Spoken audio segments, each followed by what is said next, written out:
Hello अस्सलाम वालेकुम। Myself Wasaf Ahmed from second year LUMS MBBS. ये वीडियो बनाने का मकसद ये था कि जो जूनियर्स हैं, काफ़ी जूनियर्स ने मुझसे क्वेश्चंस किए, काफ़ी की क्यूरीज थी, काफ़ी को प्रॉपर्ली गाइड नहीं किया गया रिगार्डिंग द मॉड्यूल सिस्टम, क्योंकि अभी हमें पता है कि लम्स में first time module system introduce करवाया गया है। तो उनको काफ़ी ज़्यादा क्यूरीज थी कि मॉड्यूल सिस्टम में हम किस तरह से एग्ज़ाम्स होंगे, ये हम किस तरह से कोर्स कवर करेंगे, हम बर्डनाइज हो गए हैं काफ़ी ज़्यादा। तो ये ज़्यादा काफ़ी सारी क्यूरीज थी, जिसको मैंने सोचा कि फिर मैं इसको जो है कंप्लीट एक वीडियो में कंप्लीट गाइडलाइन जो है बता दूं, और आप जो है इस वीडियो को पूरा देखें और आप इंशाल्लाह मॉड्यूल सिस्टम के रिगार्डिंग मैं कहूँगा कि नहीं भी नहीं तो 80 to 90% चीज़ें आपको क्लियर हो जाएंगी। और फिर भी फर्दर आपकी कोई क्यूरीज हो तो आप मुझे डायरेक्टली कांटेक्ट कर सकते हैं थ्रू माय फेसबुक पेज, या मुझे डायरेक्ट व्हाट्सएप पे कांटेक्ट कर सकते हैं और आप अपनी क्यूरी बताएं। इंशाल्लाह I will try my best कि मैं उस क्यूरी को सॉल्व कर सकूँ। फर्दर मैं ये कहूँगा कि जैसे कि हम जानते हैं कि लम्स जो है फर्स्ट टाइम लम्स में मॉड्यूल सिस्टम इंट्रोड्यूस हुआ है। इससे पहले जो हम थे, हमारे लिए जो है न्यूल सिस्टम फर्स्ट टाइम इंट्रोड्यूस हुआ था, उससे पहले सेमेस्टर सिस्टम चल रहा था। तो ये है कि मॉड्यूल सिस्टम में जैसे कि हमें पता है कि काफ़ी यूनिवर्सिटीज़ जैसे जिना, डाओ, इसरा वगैरह में मॉड्यूल सिस्टम्स ऑलरेडी इंप्लीमेंटेड हैं और वहाँ पे मॉड्यूल सिस्टम्स चल रहे हैं। तो मैंने जो है मेरे काफ़ी जो बैचमेट्स हैं जो जिना में हैं या दूसरी यूनिवर्सिटीज़ में हैं, मैंने उनसे जो है ये क्यूरीज कंफर्म की और ये सारी चीज़ें जिन्होंने भी पेपर्स दिए हैं जिना वगैरह में या डाउ में, तो उनसे मैंने पूछा और ये सारी चीज़ें क्लियर करने के बाद ही मैं ये वीडियो बना रहा हूँ। ठीक है, तो सबसे पहले कि मॉड्यूल सिस्टम है क्या, बेसिक क्या है मॉड्यूल सिस्टम की। मॉड्यूल सिस्टम अगर हम कहें कि सिस्टमेटिक स्टडी है, या हम कहें कि ऐसी स्टडी जो कि सेक्शन वाइज और प्रॉपरली ओरिएंटेड है, इस चीज़ों में डिवाइडेड है, उसको हम मॉड्यूल स्टडी कहेंगे। जिस तरह हम जानते हैं कि एनुअल में एक कोर्स दिया जाता है और वो कम्प्लीटली कोर्स हम पूरे साल में कवर कर रहे होते हैं। ये लाजमी नहीं कि जिस टाइम हम ब्लड का टॉपिक पढ़ रहे हैं इन एनाटमी या इन हिस्टो, तो उस टाइम वो फिजियो में भी चल रहा हो या एम्ब्रियो में भी चल रहा हो। तो ये है कि वेरिएशन होती है और डिफरेंट चीज़ें आप डिफरेंट, कभी आप कोई चीज़ अगर फॉर एग्जांपल आप फर्स्ट मंथ में पढ़ रहे हो या सेकंड मंथ में पढ़ रहे हो और आप दूसरे सब्जेक्ट में वही चीज़ आप जाकर एंड में पढ़ते हो, तो इससे जो है वो काफ़ी ज़्यादा बैलेंस जो है वो थोड़ा सा ऊपर नीचे होता है। तो ये काफ़ी ज़्यादा प्रॉब्लम करता है। लेकिन मॉड्यूल में इस तरह नहीं है, ये प्रॉपर्ली ओरिएंटेड है। अगर आप फॉर एग्जांपल ब्लड के लिए पढ़ रहे हो, या आप किसी और जैसे अपर लिम, लोअर लिम या हार्ट का पढ़ रहे हो चीज़ें, तो आप एम्ब्रियो में भी हार्ट पढ़ोगे, आप डिफरेंट सारे सब्जेक्ट्स में हार्ट पढ़ोगे। आपका जैसे पहला फाउंडेशन है मॉड्यूल, तो फाउंडेशन मॉड्यूल में तो आप बेसिक्स पढ़ोगे सेल। उसके बाद आपका जब सेकेंड मॉड्यूल आएगा वो मोस्टली हीम का मॉड्यूल, हीमाटोलॉजी का मॉड्यूल आएगा, जिसमें आप ब्लड की स्टडी करोगे। तो आप इसमें जो है डिफरेंट सब्जेक्ट्स में सिर्फ और सिर्फ ब्लड पे ही फोकस्ड होंगे और आप ब्लड के बारे में ही पढ़ेंगे। तो ये है बेसिक मॉड्यूल सिस्टम का कॉन्सेप्ट कि मॉड्यूल सिस्टम होता क्या है। तो इसमें दूसरी चीज़ जो आती है वो ये आती है कि हम स्टडी किस तरह करें। जैसे कि कुछ की क्यूरीज थी कि हमें जो है पढ़ाया जैसे गया है, हमें टॉपिक वाइज पढ़ाया गया है। जैसे एनुअल में मैं कहूँ कि फॉर एग्जांपल अगर चैप्टर पढ़ रहे हैं हम कोई, तो उसमें ए से लेकर जेड तक सारी की सारी बातें हमें क्लियर की जाती हैं। लेकिन मॉड्यूल स्टडी में ऐसा नहीं है। अगर उस चैप्टर में से, उस मॉड्यूल में से कोई रिलेटेड टॉपिक है, तो आपको सिर्फ और सिर्फ उस पर फोकस करवाया जाएगा और आपको वही बताया जाएगा। तो काफ़ी की क्यूरी ये थी कि हम सिर्फ उस टॉपिक को पढ़ें या उस चैप्टर को कंप्लीट पढ़ लें। तो मैंने जो है पूछा जब उनसे जिन्होंने अभी मॉडल्स दिए हैं, तो उन्होंने कहा कि आप सिर्फ टॉपिक पर गौर करें, आप सिर्फ टॉपिक पढ़ें, और जो आपका स्टडी गाइड है, हम स्टडी गाइड को इग्नोर कर दिया है। काफ़ी स्टूडेंट्स ने स्टडी गाइड को प्रॉपर्ली पढ़ा नहीं है। तो आप प्लीज़ स्टडी गाइड को पढ़ें, उसको समझें प्रॉपर्ली, और सिर्फ अपनी जो टॉपिक आपको पढ़ाया जा रहा है उसी टॉपिक पे फोकस करें और आप उसी को पढ़ें। इंशाल्लाह आपके पेपर्स बहुत अच्छे हो जाएंगे। थर्ड पॉइंट जो है वो रिगार्डिंग द मॉड्यूल टेस्ट हैं, जो आपके एंड ऑफ द मॉड्यूल में टेस्ट होंगे। तो वो किस तरह से होंगे, किस पैटर्न में होंगे। और उसके अलावा हाँ, मॉड्यूल जो है आपका फर्स्ट मॉड्यूल जो है, जब आप स्टडी गाइड खोलेंगे उसमें देखेंगे तो आपका जो फर्स्ट मॉड्यूल है 9 वीक्स लिखा हुआ है, लेकिन उसमें जो शेड्यूल है, जो स्टडी शेड्यूल है वो 7 वीक्स का है।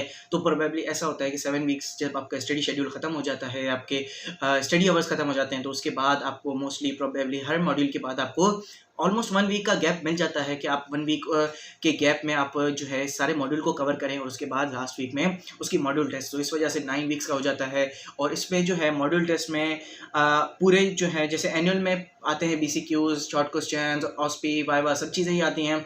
इसी तरह मॉड्यूल टेस्ट में भी वाइवा, ऑस्पी और आपकी शॉर्ट क्वेश्चंस वगैरह सब चीज़ें इसमें BCQs वगैरह इंक्लूडेड होते हैं। दूसरी यूनिवर्सिटीज़ में तो ये होते हैं। लम्स में फ़र्स्ट टाइम आया है, तो आई एम नॉट 100% श्योर कि लम्स में किस तरह से सिस्टम इम्प्लीमेंट होगा, लेकिन मोस्ट प्रोबेबली यही है कि BCQs, शॉर्ट क्वेश्चंस तो होंगे और उसके बाद वाइवा लिया जाएगा। ठीक है। तो उसके बाद ये है कि एग्ज़ाम्स आपके इस तरह से शेड्यूल्ड होंगे और आपके लास्ट वीक में एग्ज़ाम्स होंगे।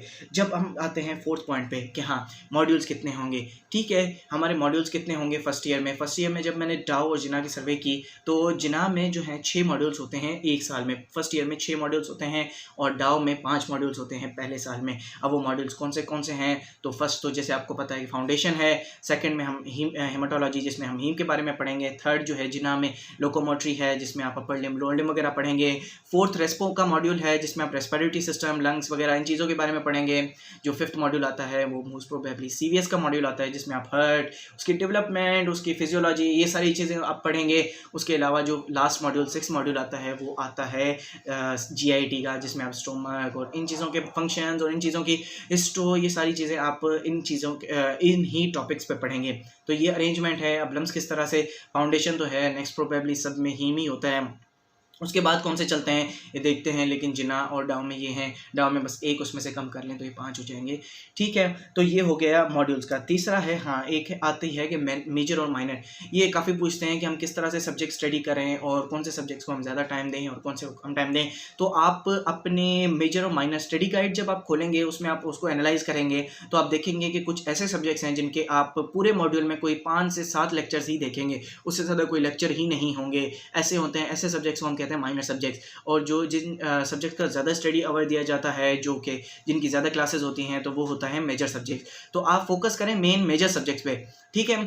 आप ऐसा करें कि मैं आपको एक टिप दूंगा, एक सजेशन दूंगा कि अगर आप ऐसा करें कि आपके जो भी माइनर सब्जेक्ट्स हैं उनको आप एक ही टाइम पे जो है उसको एक लिस्ट बना लें कि आपके कौन से हैं, वो आप विद इन 2-3 डेज आप उस माइनर सब्जेक्ट्स को सबको कवर करके और एंड कर दें। क्यों? 5 लेक्चर्स तो हैं पूरे मॉड्यूल में, तो आप हर माइनर सब्जेक्ट से, अब फॉर एग्जांपल मैं फाउंडेशन के बारे में माइनर सब्जेक्ट के बारे में बता दूं तो वो है pharma, community medicine, patho, micro. ये सब फाउंडेशन आपके वीक में, फाउंडेशन जो आपका मॉड्यूल है उसमें ही सारे आ जाते हैं माइनर सब्जेक्ट्स में। लेकिन ये वेरी करते हैं, जैसे कि आपका जो सेकंड मॉड्यूल आएगा हीम, उसमें आपकी जो पैथोलॉजी होगी वो आपकी सारी शिफ्ट हो जाएगी टूवर्ड्स द पैथोलॉजी, आपका मेजर सब्जेक्ट बन जाएगा। तो इस तरह से आप एनालाइज करेंगे। आपके पास जब स्टडी गाइड आ रही है आप उसको ऐसे नहीं छोड़ें, आप उसको प्रॉपरली एनालाइज करें कि कौन से सब्जेक्ट मेजर हैं, कौन से माइनर हैं। मेजर जो हैं वो आपके ईजिली स्लाइड से सिर्फ कवर नहीं होंगे, उसके लिए आपको प्रॉपर स्टडी करनी पड़ेगी उनके लिए। माइनर आप कोशिश करें कि स्लाइड से और रिव्यू बुक से आप कवर कर लें, नोट्स से वगैरह से, और बुक भी पढ़ें, लाजमी है। माइनर के लिए आप कुछ थोड़ी सी बुक तो पढ़ रहे हैं, जो डिफ़िकल्ट टॉपिक्स हैं वो भले आप रिव्यू से कवर कर लें, ठीक है। मेजर के लिए आपको बुक पढ़ना लाजमी है। उसके बाद नेक्स्ट आती है कि पॉइंट नंबर आता है कि हाँ, सब्जेक्ट, कौन से सब्जेक्ट की कौन सी बुक्स हमें पढ़नी चाहिए। तो जैसे कि आप स्क्रीन पे भी देख रहे हैं कि स्टडी गाइड के लास्ट में एक ये पेज आ रहा है, तो इस पेज में आपको कंप्लीट गाइडलाइन दी हुई है कि कौन से बुक्स आपने इस्तेमाल करने हैं with the major books and with the review books. ये सब आपके पास लिस्टेड हैं, आप इसको फॉलो करें और आप स्टडी गाइड को ही बेस्ट तरीके से फॉलो करें और इन्हीं बुक्स को फॉलो करें। तो आप जो है इसको अच्छे से आप इन्हीं बुक्स पे आप कंसंट्रेट करें तो आपका पेपर अच्छा सा हो जाएगा। अच्छा, एक और इम्पॉर्टेंट टिप जो उन्होंने बताई मुझे वो ये थी कि मॉड्यूल टेस्ट में आपको ऐसे ही वो फेल नहीं करते, वो मॉड्यूल टेस्ट में आपको पास कर देते हैं, क्योंकि स्कोरिंग का एक बतानी थी मुझे पॉइंट कि स्कोरिंग कैसे काउंट होती है। ये काफ़ी का क्वेश्चन था कि स्कोरिंग कैसे काउंट होती है। तो मैं ये बता दूं कि मोस्टली यूनिवर्सिटीज़ में कुछ जगह पे जो है उनका माहौल स्ट्रिक्ट होता है, उनका चीज़ें स्ट्रिक्ट होती हैं। तो उसमें ये किया जाता है कि जब आपके मॉडल टेस्ट होते हैं तो वो कहते हैं कि 5 मॉडल टेस्ट, फॉर एग्जाम्पल 5 या 6 हैं, तो वो 6 मॉडल टेस्ट आपके एटलीस्ट पास होने चाहिए to be allowed to sit in the exam, in the annual exam. आपको एनुअल एग्जाम में बैठना है तो आपके वो 6 मॉड्यूल्स क्लियर होने चाहिए, तभी आपको वो बैठने देंगे।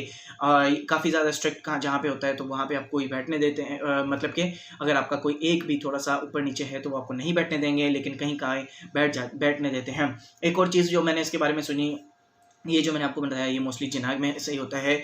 और एक और जो मैंने चीज़ सुनी वो ये थी कि आप जो है अगर जैसे कि आपका एनुअल में आपके जब पेपर्स हो रहे हैं तो आपका कोई पेपर में वीक रह गए आप, ठीक है, तो देखा फिर जाता है कि जिस पेपर में आप रहे हैं उनमें आपके मॉड्यूल रिजल्ट क्या हैं। अगर आपका उनमें मॉड्यूल रिजल्ट आया है, अच्छा है, तो आपका वो कंपनसेट करके और आपको उस पेपर में पास कर दिए जाते हैं और आप सप्ली से बच जाते हैं। तो ये है मॉड्यूल टेस्ट का रोल। और ये होता है कि अगर आपके 6 के 6 मॉड्यूल पेपर्स पास हैं तो आपको ऑलरेडी एनुअल एग्जाम के 10 to 20% वेरिएबल होता है हर यूनिवर्सिटी का, तो वो आपको उतने मार्क्स मिल जाते हैं, ठीक है। उसके बाद ये आता है कि काफ़ी कह रहे थे कि हमारे लिए कोर्स जो है वो डिफ़िकल्ट है और हम समझ नहीं पा रहे हैं। तो जब भी ये याद रखें कि आप किसी न्यू चीज़ में एंटर होते हैं तो वहाँ पे आपको डिफ़िकल्टी फेस होती है, और जैसे जैसे आप टाइम पास होता रहता है, आपका सेकंड मॉड्यूल आएगा, हिम का मॉड्यूल आएगा, आपको चीज़ें समझ आनी शुरू होंगी, तो आपके लिए हर चीज़ नॉर्मलाइज़ हो जाएगी और आपके लिए ये बर्डनाइज़ नहीं रहेगा और आप सिंपली चीज़ों को कवर करना शुरू कर देंगे। बस ये टिप है कि आपका जो कोर्स डेली हो रहा है उसको आप डे बाय डे उसी टाइम कवर कर लें। आप वेट नहीं करें। एनुअल सिस्टम में ये था कि हम वेट कर सकते थे कि चलो हम स्लो पढ़ें, लेकिन मॉड्यूल सिस्टम में ये नहीं है। आपको कंटिन्यूसली स्टडी करनी पड़ेगी और आपको डे बाय डे अपने टॉपिक्स कवर करने पड़ेंगे। That's all. एंड अगर आपको वीडियो समझ आई, पसंद आई, तो लाइक कीजिएगा और शेयर कीजिएगा और सब्सक्राइब करें। अल्लाह हाफिज़। हाँ, एंड लास्ट एक इम्पॉर्टेंट चीज़ ये कि क्योंकि वीडियो लंबी हो रही थी, इस वजह से एक क्यूरी का सेशन था जिसमें मैंने काफ़ी स्टूडेंट्स की क्यूरीज़ ली थी और जिस पे मतलब मैंने बात करनी थी और उन क्यूरीज़ को डिस्कस करना था, और ये आपके लिए बहुत हेल्पफुल हो सकती हैं वो क्यूरीज़। मे बी आपके माइंड में हों, मे बी ना हो, लेकिन आने वाली हों, तो इस तरह की जो क्यूरीज़ हैं उसके लिए मैंने एक अलग वीडियो साथ ही थी, लेकिन वो वीडियो लंबी हो रही थी, जिस वजह से मैंने जो है इसको 2 पार्ट्स में डिवाइड कर लिया। और जो क्यूरीज़ वाली वीडियो है वो मैं कल इंशाल्लाह अपलोड कर दूँगा, सेम ही टाइम पे इंशाल्लाह वो आपको मिल जाएगी वीडियो। तो सॉरी फॉर द डिले और थैंक यू।